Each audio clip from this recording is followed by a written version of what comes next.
ஐநாய் சபையே நடவடிக்கை எடு முஸ்லிம்களை வெளியேற்றும்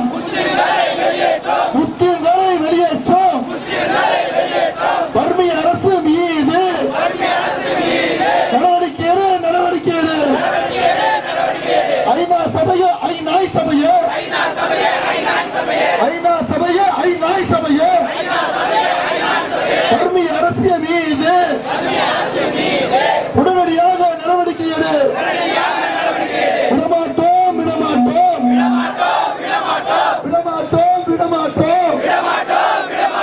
முஸ்லிம்களை கொல்லும் பௌத்த மத வெறியர்களை விடமாட்டோம். ஐநாய் சபையே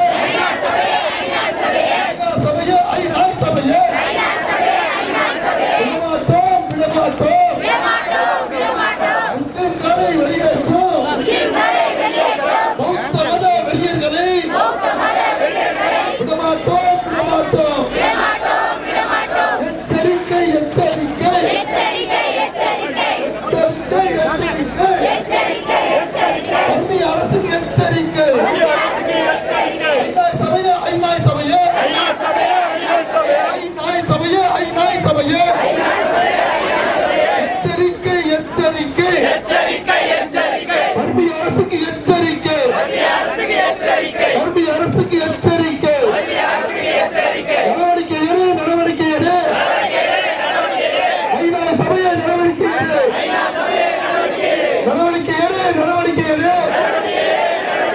முஸ்லிம்களை கொல்லும்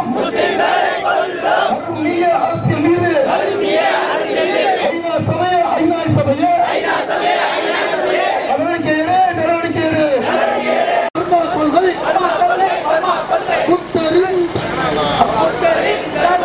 புத்தரின் தர்மமா பிக்குகளின் மதவெறியா? பதில் சொல். அனுமதியோ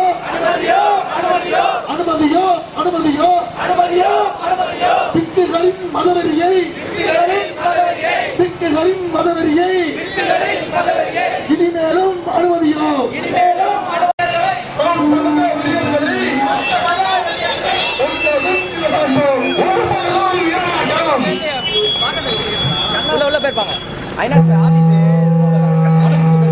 கண்ணனை போயிருக்காரு கூட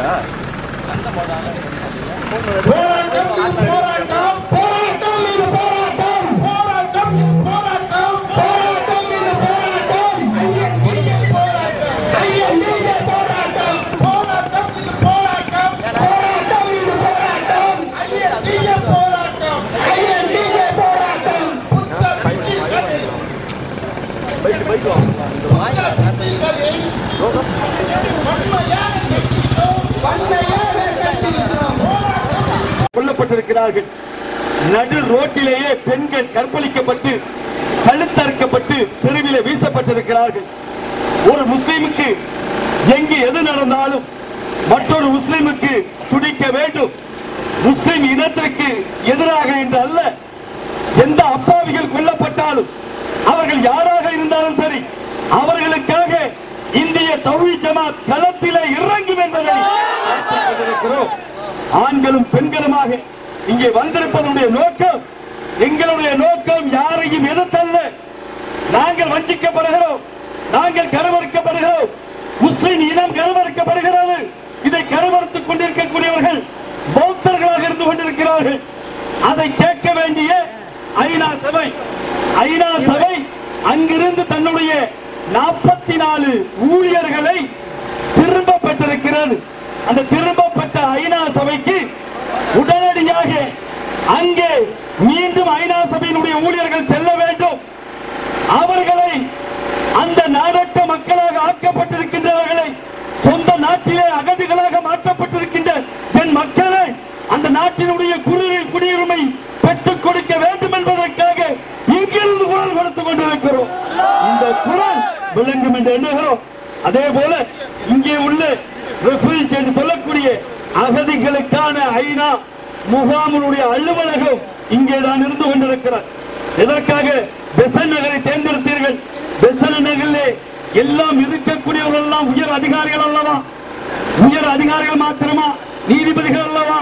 இதெல்லாம் நீங்கள் கண்டனம் செய்வதாக இருந்தால் இங்கே எல்லாம் கண்டனம் செய்யக்கூடாது என்று சொல்வது என்பது கருத்து சுதந்திரத்துக்கு எதிரானது. அந்த கருத்து சுதந்திரத்தை எங்களாலும் மீற முடியும் என்பதை காட்டக்கூடியதாக இருக்கிறார். இங்கே ஜனநாயகம் இருக்கிறது என்றால் நீங்களும் தர்மியர்களைப் போல, நீங்களும் சிங்களவர்களைப் போல நடந்து கொள்ள வேண்டாம்.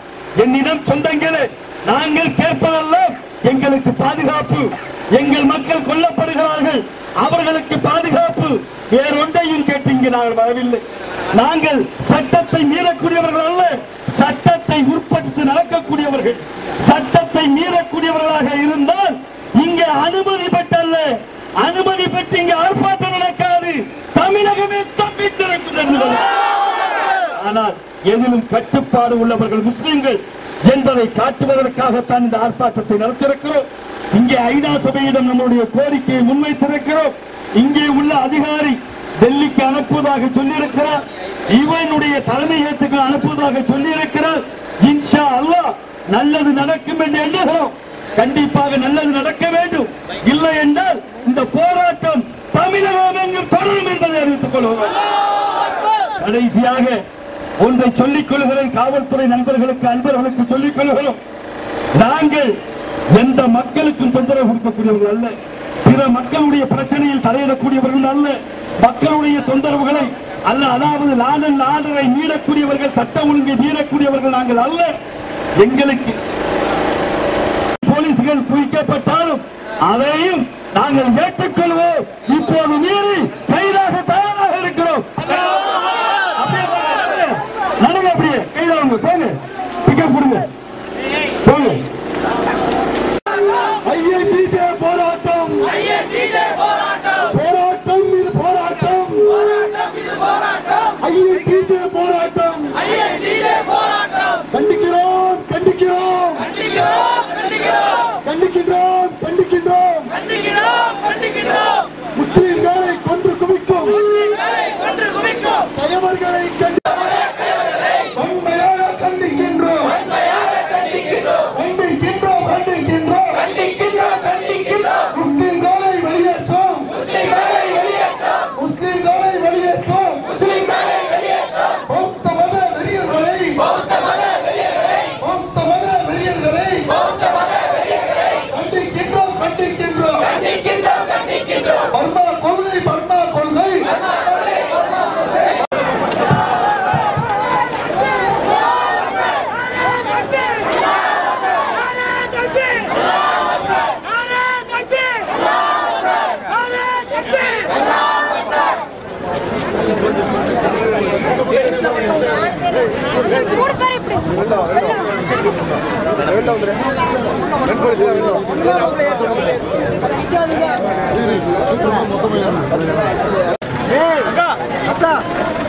அல்லாஹு அக்பர், அல்லாஹு அக்பர்.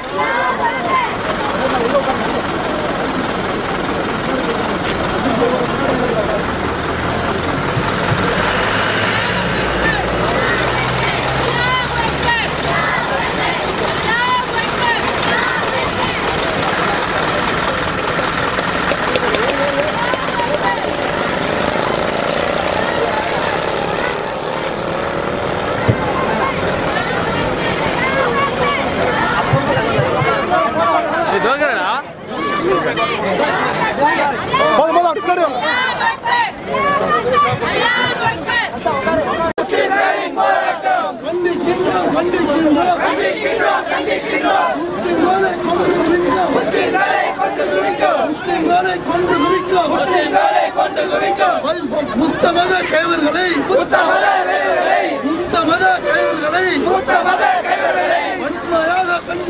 வன்மையாக கண்டிக்கின்றோம்.